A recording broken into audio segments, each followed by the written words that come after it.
पढ़ रही हूँ ओशो को। और ओशो की बहुत सुंदर कुछ 4 लाइनें। ओशो कहते हैं कि मैं आप सन्यासियों से कहता हूँ कि भागना मत, भागना है भय, भय तो कायरता है, कायर तो संसार भी नहीं पा सकता और सत्य को तो क्या खा कर पाएगा। इसलिए मेरे मन में भगोड़ों के प्रति कोई आदर नहीं, कोई सम्मान नहीं। वे चाहे कितने ही बड़े साधु रहे हों, उन्होंने कितने लोगों को प्रभावित किया हो। लोग तो अपने से विपरीत व्यक्ति से प्रभावित हो जाता है। एक आदमी सिर के बल खड़ा हो जाए तो भीड़ लग जाएगी। अब यूं सिर के बल खड़े होना कोई बड़ी बात नहीं है, कोई भी मूर्ख कर सकता है। सच तो यह है कि ये सिवाय मूर्खों के और कौन करेगा। अगर परमात्मा को तुम्हें सिर के बल खड़ा करना था तो उसने तुम्हें टांगे क्यों दी।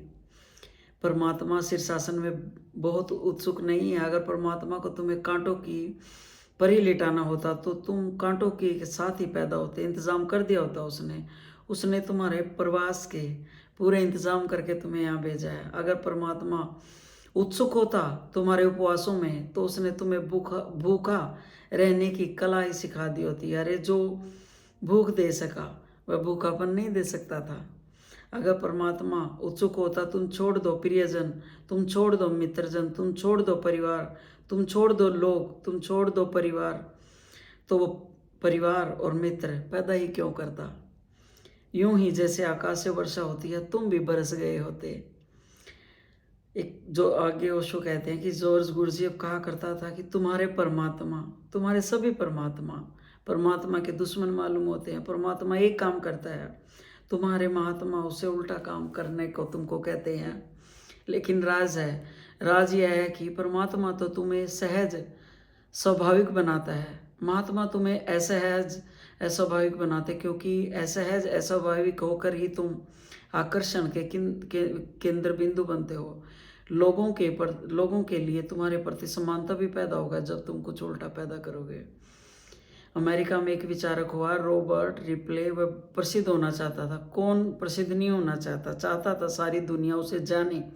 गांव में एक बहुत बड़ा सर्कस आया हुआ था। सोचा उसने कि सर्कस इतना प्रसिद्ध है, जग जाहिर है इसके मैनेजर को जरूर कुछ सूत्र पता होंगे मशहूर होने के।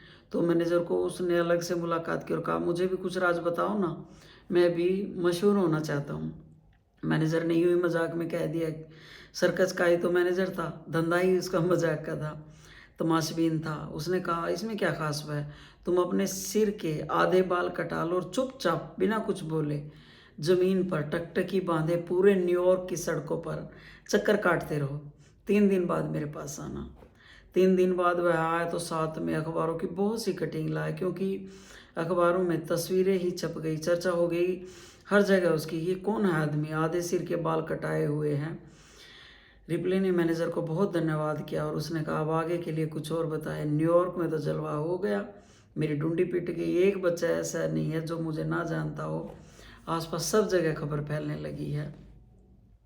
मैनेजर ने कहा कि अब तुम ऐसा करो, एक बड़ा आईना खरीदो, उस आईने को अपनी कमर पर बांध लो, आईने में देखो तो पीछे का रास्ता दिखाई पड़ेगा, बस पीछे की तरफ चलते रहो, आगे की तरफ नहीं बढ़ना, और सारे अमेरिका का चक्कर लगा दो।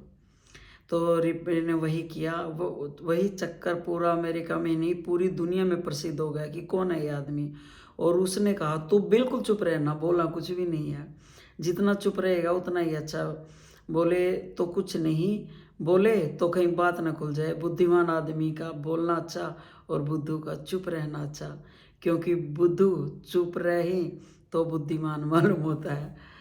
तो रिप्ले बिल्कुल चुप रहा। लाखों लोगों ने पूछा, मुस्कुराए, कुछ कहे ही ना। अरे राज की बात कहीं कहीं जा सकती हैं, कहे भी तो किससे कहें, और प्रवचन से तो मिलती नहीं, बोलने से तो मिलती नहीं, कहने से तो कहीं नहीं जाती। कोई जानने वाला ही जान ले तो जान ले। और मज़ा तो तब हुआ जब रिप्ले ने पाया कि कुछ उसके शागिर्द भी पैदा हो गए, उसके पीछे चलने लगे। उन्होंने भी छोटी छोटी व्यवस्थाएं कर ली, जिससे जैसा दर्पण बन सका ले आया, अकेला नहीं। अब उसकी एक के साथ एक कतार चलने लगी और वो भी सब चुप चुप।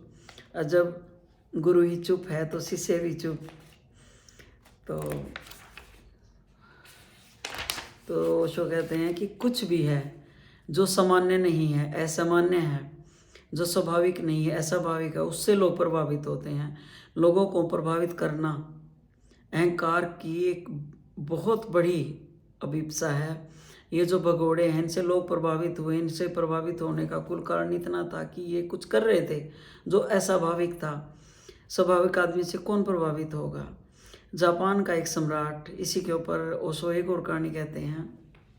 ओशो की हर बात से कहानी जुड़ी हुई है। सबसे बड़ी बात उनकी यही है कि जापान का एक सम्राट सदगुरु की तलाश कर रहा था। बहुत तलाश की उसने, सदगुरु न मिला तो न मिला। जो जो नाम ज्ञात थे, परिचित थे, पहचाने, वहाँ गया, लेकिन उसको कहीं भी संतुष्टि नहीं। उसने बूढ़े वजीर से पूछा, मैं तो युवा हूँ, तुम तो बूढ़े हो गए हो, तुम्हें तो कुछ पता होगा, कोई तो ऐसा आदमी होगा। बूढ़ा हंसने लगा। उसने कहा, आदमी तो है लेकिन तुम ना पहचान सकोगे, क्योंकि सच्चा सदगुरु बिल्कुल सहज स्वाभाविक होगा।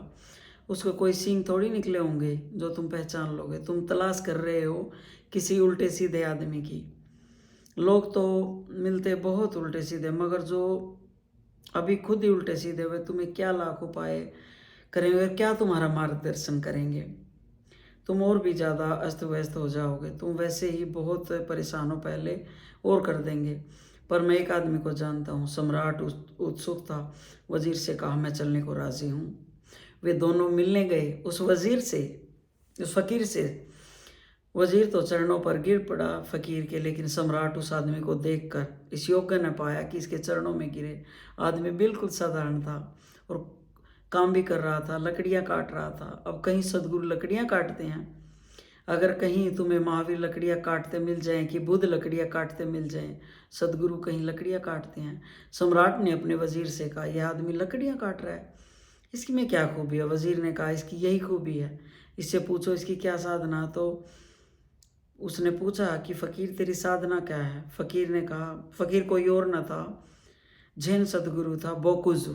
उसने कहा, मेरी कोई साधना नहीं है। जब भूख लगती है तो भोजन कर लेता हूँ, नींद आती है तो सो जाता हूँ, मेरी और कोई साधना नहीं है। सम्राट ने कहा, लेकिन यह कोई साधना नहीं हुई, यह भी कोई साधना है। हम भी सब भी तो यही करते हैं। जब भूख लगती है तो भोजन करते हैं, जब नींद आती है तो सो जाते हैं। बोकुजू ने कहा, नहीं, इतना जल्दी निष्कर्ष मत निकालें। कई बार तुम्हें भूख नहीं लगती और तुम भोजन करते हो, और कई बार तुम्हें भूख लगती है, तुम भोजन नहीं करती। कई बार तुम्हें नींद आती है और तुम सोते नहीं। कई बार तुम्हें नींद नहीं आती और तुम सोने की चेष्टा करते हो। इतना ही नहीं, जब तुम भोजन करते हो तब और भी 1000 काम करते हो। यंत्रवत भोजन करते रहते हो और मन न जान मालूम कहाँ कहाँ भागता रहता है तुम्हारा। और जब तुम सोते हो तब सिर्फ सोते नहीं हो, कितने कितने सपने देखते हो, कहाँ कहाँ नहीं जाते, क्या क्या नहीं करते। तुम्हारे मन का व्यापार रात में भी नहीं रुकता। मैं जब भोजन करता हूँ तो सिर्फ भोजन करता हूँ, और उस वक्त भोजन के सिवाय बोकुजू में और कुछ भी नहीं होता। जब सोता हूँ तो सिर्फ सोता हूँ, उस समय सोने के सिवाय बोकुजू में और कुछ भी नहीं होता। और जब मुझे नींद आती है तो मैं एक पल के लिए भी नहीं टालता, उसी पल सो जाता हूँ। तो ओशो कहते हैं कि बोकुजी के संबंध में कहानियाँ कि कभी कभी बीच पर वचन देते देते सो जाता है। नींद आ गई तो बोकुजू क्या करे, इतना नैसर्गिक, इतना नेचुरल आदमी, और ब्रह्म मुहूर्त में नहीं उठता था। जब किसी ने पूछा कि फ़कीर को तो ब्रह्म मुहूर्त में उठना चाहिए, तुम ब्रह्म मुहूर्त में क्यों नहीं उठते? बोकुजू ने कहा, मैंने परिभाषा बदल ली है अनुभव से। फ़कीर जब उठे तभी ब्रह्म मुहूर्त है। जब नींद खुले तो भीतर का ब्रह्मा जागना चाहता है तो ब्रह्म मुहूर्त है। और जब भीतर का ब्रह्मा सोना चाहता है तो तुम अलार्म पर करो, ज़बरदस्ती उसे उठाने की कोशिश कर रहे हो, ठंडा पानी छिड़क रहे हो आंखों पर, राम राम जप रहे हो, भाग दौड़ कर रहे हो, दंड बैठक लगा रहे हो, किसी तरह नींद टूट जाए, क्योंकि स्वर्ग जो जाना है। ब्रह्म मुहूर्त में जगे बिना स्वर्ग तो जा ना सके। बोकुजू कहता, जब नींद खुल गई तभी मेरा ब्रह्म मुहूर्त है। तो कभी कभी दोपहर तक सोया रहता, कभी कभी आधी रात तक जागा रहता। जब नींद आएगी तब सोएगा, जब भूख लगी तब खाएगा। और कभी कभी 2-2 दिन बीत जाते और भोजन ना करता। वह उपवास न था। और कभी कभी दिन में 2 बार भोजन करता। इतना नेचुरल आदमी, मगर ऐसे आदमी से कौन प्रभावित हो?